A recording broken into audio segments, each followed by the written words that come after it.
आपसे एक और वीडियो में। आज की इस वीडियो के माध्यम से हम आपको ये बताना चाहते हैं, जो class 12th Hindi chapter number 3 है, संपूर्ण क्रांति, उसका 30 मोस्ट वीवीआई आस्क्ड क्वेश्चन जो एनसीईआरटी में है हम वही कराएंगे, ना कि हम टारगेट से कराएंगे, ना कि गोल्डन से, क्योंकि इन सब में काफ़ी क्वेश्चन दे देता है। एक चैप्टर से 70 क्वेश्चन बनाया जाता है, 80 क्वेश्चन बनाया जाता है, जो कि इम्पॉसिबल है याद करना। इम्पॉसिबल मानिए, क्योंकि एक चैप्टर सब जब इतना क्वेश्चन याद कीजिएगा तो मान लीजिए 10 को चैप्टर है प्रोज सेशन में, 10 पोएट्री सेशन में, यानी काव्य खंड में और गद्य खंड में, तो मान लीजिए आपका 800 इधर हो जाएगा पोएट्री सेक्शन में और 800 हो जाएगा गद्यांश, मतलब इसी में गद्य खंड में, तो 1600 क्वेश्चन हो जाएगा और 700-800 क्वेश्चन ग्रामर हो जाएगा। तो इतना क्वेश्चन और सब्जेक्टिव ऑब्जेक्टिव और चैप्टर का प्रेशर नहीं झेल पाइएगा। तो इसलिए हम 30 से 40 एक चैप्टर सब क्वेश्चन करा लीजिए, क्योंकि 1000 क्वेश्चन याद कर सकता है इंसान।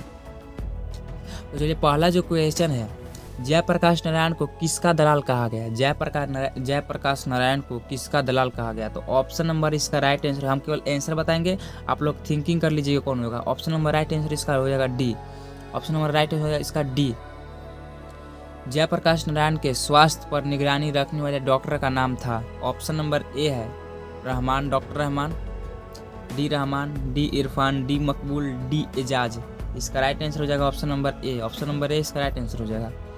फिर है, जयप्रकाश नारायण को किसका भाषण सुनकर अमेरिका जाने की प्रेरणा मिली? जयप्रकाश नारायण को किसका भाषण सुनकर अमेरिका जाने की प्रेरणा मिली? तो ऑप्शन नंबर इसका हो जाएगा बी। ऑप्शन नंबर बी हो जाएगा, स्वामी सत्यदेव की भाषण सुनकर उनको अमेरिका जाने की प्रेरणा मिली। ठीक।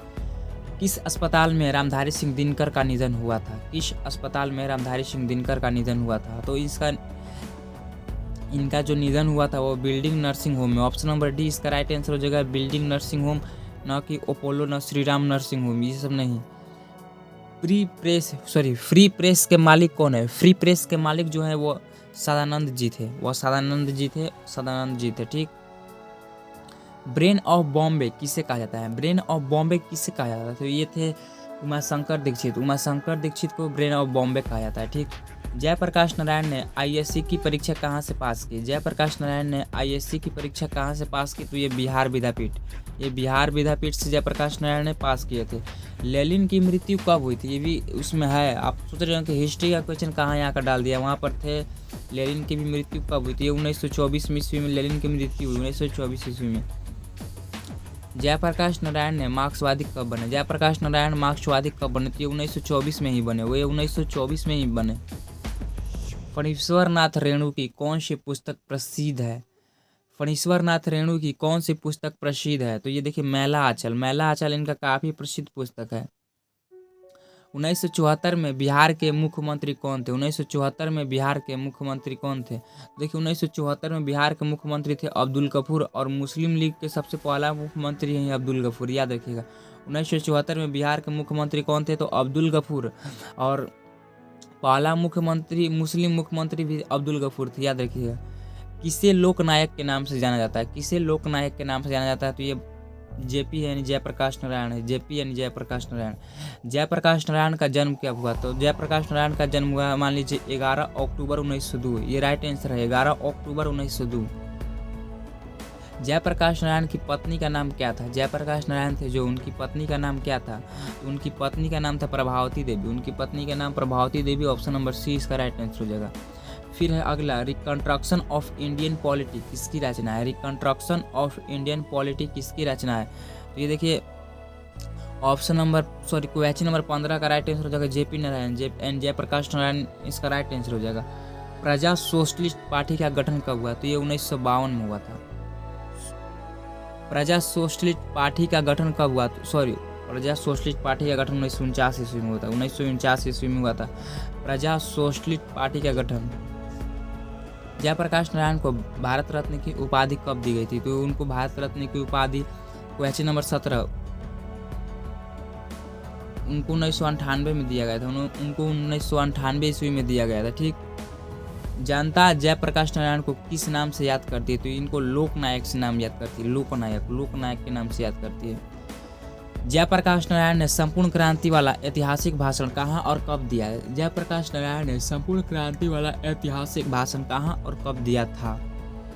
इन्होंने देखिए 5 जून 1974 ईस्वी को पटना में दिए थे। 5 जून 1974 ईस्वी को पटना में दिए थे। काफी इंपॉर्टेंट क्वेश्चन था।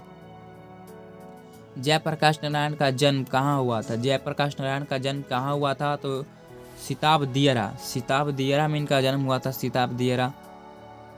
1974 में छात्र आंदोलन का नेतृत्व किसने किया? 1974 में छात्र आंदोलन का नेतृत्व किसने किया? तो जयप्रकाश नारायण ने छात्र आंदोलन का नेतृत्व किए थे। संपूर्ण क्रांति की शुरुआत कब हुई? संपूर्ण क्रांति की शुरुआत 1974 ईस्वी में। 1974 ईस्वी में संपूर्ण क्रांति की शुरुआत हुई। ऑप्शन नंबर ए इसका राइट आंसर हो जाएगा। फिर अगला जो क्वेश्चन है, जयप्रकाश नारायण को समाज सेवा के लिए किस पुरस्कार से सम्मानित किया गया? जयप्रकाश नारायण को समाज सेवा के लिए किस पुरस्कार से सम्मानित किया गया? तो समाज सेवा के लिए मैग्सेसे पुरस्कार, याद रखिएगा, समाज सेवा के लिए मैग्सेसे पुरस्कार से सम्मानित किया गया था इनको।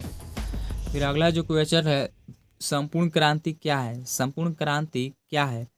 संपूर्ण क्रांति एक भाषण है। संपूर्ण क्रांति एक भाषण है, याद रखिएगा। संपूर्ण क्रांति का नारा किसने दिया था? संपूर्ण क्रांति का नारा किसने दिया था? तो ये संपूर्ण क्रांति का नारा जेपी दिए थे। संपूर्ण क्रांति का नारा जेपी यानी जयप्रकाश नारायण। न्याय संगत लोकतंत्र का मुख्य आधार क्या है? न्याय संगत लोकतंत्र का मुख्य आधार क्या है? इसका आप लोग आंसर कमेंट में किए। इसका आंसर आपको कमेंट में करना है। जयप्रकाश नारायण के बचपन का नाम क्या था? जो जयप्रकाश नारायण थे उनका बचपन का नाम क्या था? तो उनका बचपन का नाम ऑप्शन नंबर सी बाउल था, बाउल। फिर अगला जो क्वेश्चन है, प्रजा सोशलिस्ट पार्टी का गठन कब हुआ या स्थापना कब हुई? तो 1952 में। 1952 में इसका राइट आंसर हो जाएगा, 1952 में। जयप्रकाश नारायण को भारत रत्न कब मिला? जयप्रकाश नारायण को भारत रत्न कब मिला? तो जयप्रकाश नारायण को भारत रत्न 1978 ईस्वी में। 1978 ईस्वी में इनको भारत रत्न मिला, ठीक। फिर अगला है, जयप्रकाश नारायण को किस उपनाम से जाना जाता है? जयप्रकाश नारायण को किस उपनाम से जाना जाता है? इनका उपनाम है लोकनायक। इनका उपनाम है लोकनायक। तो आज की इस वीडियो में 30 क्वेश्चन यहीं पर समाप्त होते हैं। मिलते हैं कभी नेक्स्ट 30 वीडियो के साथ।